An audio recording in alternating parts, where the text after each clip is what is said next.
Welcome to the Ask Jordan podcast, answering your questions about selling on Amazon. Now, with a mouth bigger than any fulfillment center, from Long Island, New York, here's your host, Jordan Malik. If you are out to describe the truth, leave the elegance to the tailor. Albert Einstein said that. He gets all the credit. So here I am, Mr. Big Mouth, Jordan Malik. I'm your host of the Ask Jordan podcast. Very inspiring podcast today. On this podcast, I answer your questions.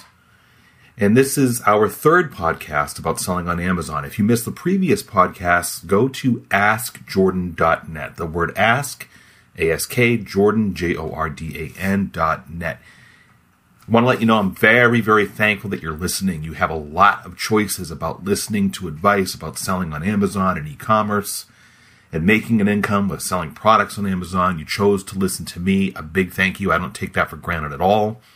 We're going to answer one question this episode, just like all other episodes. So keep checking back at askjordan.net because future episodes will be posted there very quickly, each one answering another question from you, the Amazon seller. You can get all 6 of my best-selling ebooks if your question is answered on this podcast. So near the end of the podcast, in just a few minutes, I'm going to tell you exactly how you can do that. Our podcast is going to be a little bit longer today because I want to give a little preface to this. Our question today is from Saul. I'm not going to give his last name. I'm just going to call him Saul. But if he's listening, he knows who he is. Here's a little background on Saul. And for those of you who are just starting out selling on Amazon, or if you're disappointed in your sales, dollar volume, and success selling on Amazon, you want to hear the story. Saul sent me an email. I think it's been at least a couple of years ago now. He had his son, one of his 2 sons, passed away from an illness. I think it was leukemia, but I'm not sure. Saul, forgive me, because I'm probably not going to get a lot of these facts 100% correct. But his son did die. His youngest son died of a serious illness. And Saul was also roughly at the same time divorced and really had no job, had hit rock bottom. He had sent me an email about needing some help. And I'd literally sent him maybe one email, a couple emails with just a few paragraphs of advice of how to get started. And his business is selling products on Amazon took off.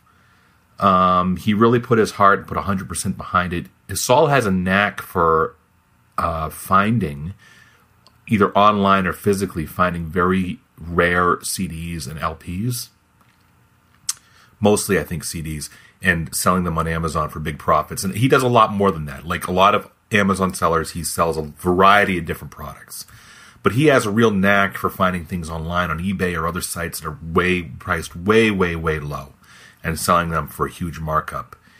And Saul is like another handful of sellers that I encounter. I started selling on Amazon 5 or 6 years ago. People like Saul probably started 2-3 years ago. Jessica LaRue is another one who started just a couple, 3 years ago. Their sales have leapfrogged mine. Most of you can go to my blog at jordanmalik.com/blog. Most of you have seen this already. And if you go to that blog and you type in the search field on the right, the word 144,000, just 144,000, you'll see it'll bring up my blog post for my sales of 2013, where I did $144,000 and roughly 55% of that, or $79,000, was my pre-tax profit. That I thought was a big deal. There are sellers like Saul who have leapfrogged me times 3, times 5, times 10. Really just a company of one. Maybe they had recruit a family member or one part-time person to help them pack stuff up and ship it to the Amazon warehouses. Saul is one of those people. You'll hear that in his message to me shortly that he left asking about selling on Amazon. So, Saul, if you're listening to this, and I'm sure you are at some point, congratulations, and I'm very, very happy you're doing well. And I know that you've thanked me in forums before, and you've thanked me in the phone call, and you've thanked me personally, but I may have helped you a fraction of 1%, and the rest was you. So, congratulations, and anybody who is having some doubt about their success on selling on Amazon should hear this quick message. Go ahead, Saul. JB, Saul, amazing I can't wait for the podcast. No question. It's $60K a month. I just got a $20,000 loan from Amazon Lending, and this is all due to a day a few years back when I first listened to you. So just let you know, I'm doing great. I've been traveling quite a bit, and no reason to call me back. My one topic I'd love to see you cover is merchant fulfillment and how to make it easy, because I'm finding out that it is. The more I get out of the way, the easier it just seems to get, JB. So hope all is well. Talk to you soon, my friend, and have a great podcast. Bye. Saul, that's a great question. Merchant fulfilled. Okay, first let's discuss what merchant fulfilled is. 99% of my sales on Amazon, let's call it 99%, are through Amazon's fulfillment by Amazon program. So all the merchandise that I procure is processed by me in my house first to get it prepped for selling on Amazon, and then all of it's shipped at once to the Amazon warehouses where Amazon handles the sale. We call that Amazon Fulfilled, or FBA, Fulfillment by Amazon. Excuse me. So they handle everything from the point where they receive the merchandise. So the merchandise sits in their warehouse. When a customer buys one of my items, Amazon fulfills it, tracks it to my account. They handle the customer service. They handle paying me the revenue from that particular sale. Merchant fulfilled is, you can also do this as an Amazon seller. You can fulfill items on your own. So you can store products in your house, and you can be paid directly by the customer. Well, the customer pays Amazon, of course, and you're then in turn paid by Amazon. But the customer will pay your product price and plus like $4.99, $6.99 shipping. Amazon designates the shipping charge, and you can ship the item from your house. Now, Saul wants to know, when does merchant fulfilled come into play? When is that best to do? So I'm going to give you a few scenarios. So grab a pen, everybody.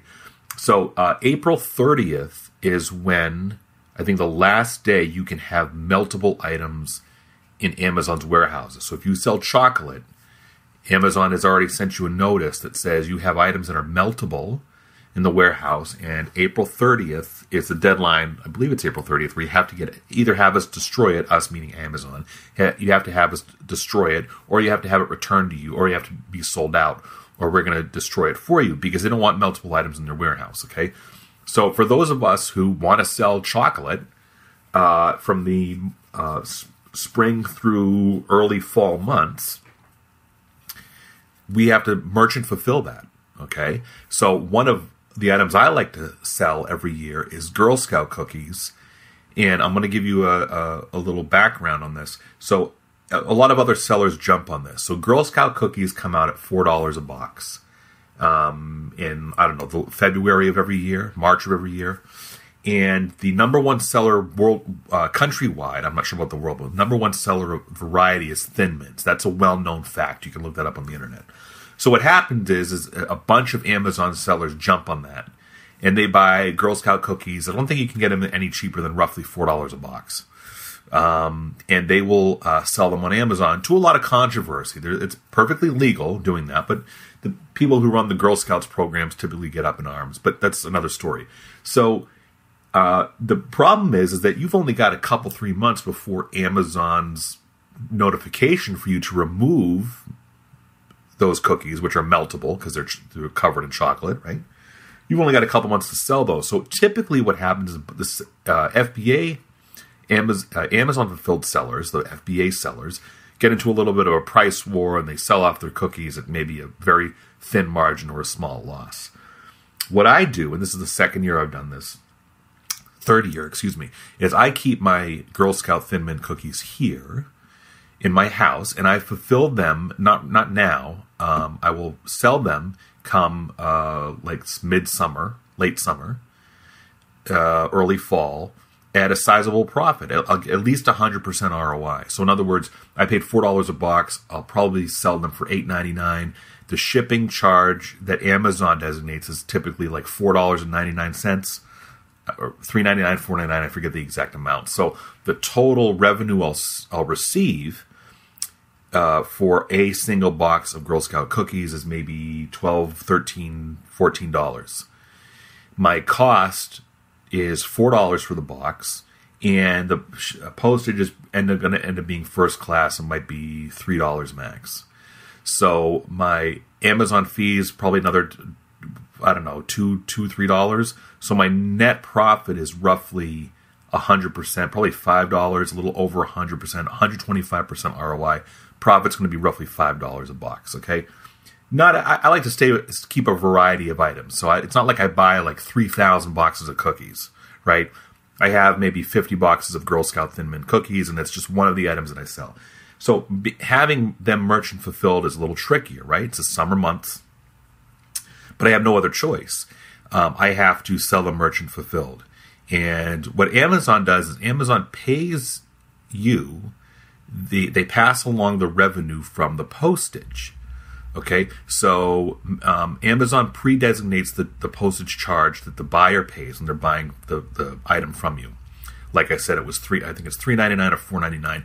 You keep that postage revenue, and your actual postage cost is going to be a little bit less in many cases, right? If you're shipping an item first class, or if the item is very lightweight, your postage might be $1, $1.50, $2. You've just added a couple extra dollars in revenue because Amazon just passes along the shipping revenue, to you, the seller. Okay, so that's one example of merchant fulfilled. Let me give you another example of merchant fulfilled. I know a very well-known seller who's done extremely well, somebody else who's leapfrogged my sales in just 2-3 years, probably by 5 times the amount of what I do, at least. And he will wait for sales leading up to Christmas for particularly hot items. And I'm not sure exactly how he has the finger on the pulse of exactly what's going to be hot. He must do a lot of research.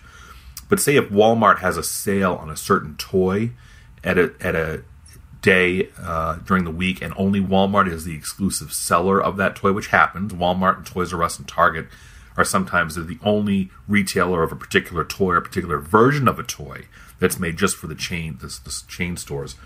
What they'll do is they'll merchant fulfill that, because a lot of other sellers are just buying the product from Walmart or from Target or whatever, and they're shipping it into Amazon's warehouses, and that's a process from the day where that item goes on the sale at Walmart or Target to the day where Amazon receives the item and puts it on their warehouse shelves for sale.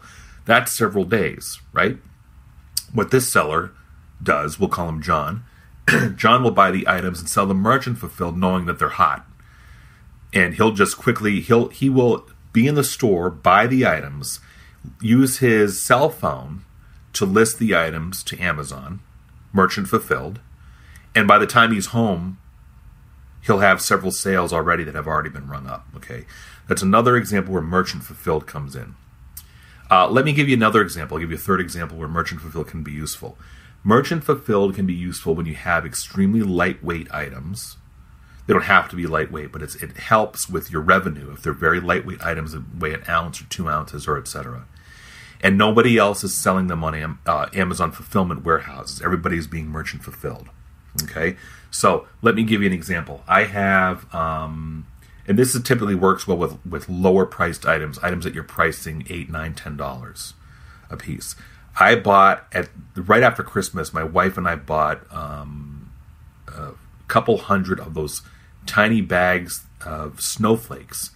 They're meant for, like, I don't know, people who decorate. They're imitation snowflakes, and people use them. I don't know if they use them in the scrapbooks. Some buyers who bought them for me had a school play where one of the scenes were wintertime, and these were fake snowflakes that they dropped from the ceiling. Right? They come in little bags, little 3-ounce bags or something, and some of them you add water or something, and it expands the amount of snowflakes you get.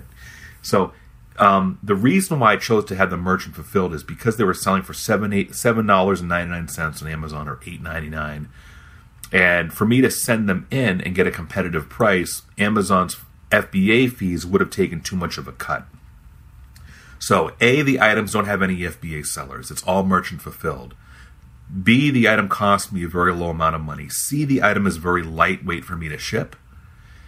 And because of that, it makes a lot of sense for me to sell them merchant fulfilled, because I get a little more I pay Amazon a little less because they're merchant fulfilled. They're not FBA. FBA requires a couple other fees, pick and pack fee, weight handling fee, etc. So I get a little more revenue per piece sold. A, and B, I get more revenue from the shipping because Amazon designates the shipping per bag of, say, $4.99 per bag. And if a customer buys 3, they're actually paying more in shipping than they are for the actual product. If a customer buys 3 bags at say $6 a piece, so that's $18. They're paying $5 per bag in shipping. That's an extra $15. So they're paying a grand total of $33 some odd dollars for 3 items that cost me $1 a piece. It cost me $3, and the postage may cost me another $3. In those cases where a merchant fulfilled item is being sold and the customer is buying like quantity 6, and they end up paying like $45 in shipping, and my shipping only costs me like $10, I'll refund them some of the shipping charge. So it'll still make a good amount of money, but I feel bad charging somebody, and this is Amazon's doing. They set the charging prices for postage. I feel bad for somebody paying $45 for $15 worth of product.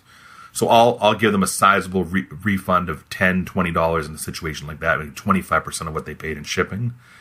And then I'll upgrade them to priority because it costs me very little to do that. But still, my margins are going to be 300 or 400%.